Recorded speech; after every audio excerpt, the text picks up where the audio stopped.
আমন্ত্রিত। কোরআন হাদিসের বাণী ছড়াই আজিজুল উলুম মাদ্রাসা, অমানিসাই বাতি জ্বালায়। বেরাদরান ইসলাম, আসসালামু আলাইকুম। আগামী 10 জানুয়ারি রুশ জুমাবার চট্টগ্রাম বাঁশখালী থানার অন্তর্গত উত্তর সরল আজিজুল উলুম মাদ্রাসার বার্ষিকী সভা।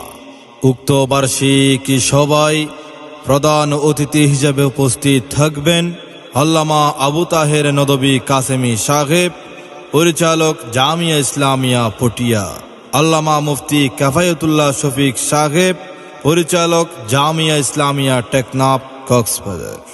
এতে প্রধান বক্তার আলোচনা পেশ করবেন মাওলানা মুফতি সাইদ সাহেব, খতিব আজিমপুর জামে মসজিদ ঢাকা, আল্লামা মুফতি হেলাল উদ্দিন সাহেব, জামিয়া মখজানুল উলুম জলদি বাঁশখালী চট্টগ্রাম, মাওলানা হুমায়ুন কবির সাহেব, শিক্ষক জামিয়া উমর ফারুক রাদিয়াল্লাহু তাআলা আনহু মাদ্রাসা অক্সিজেন।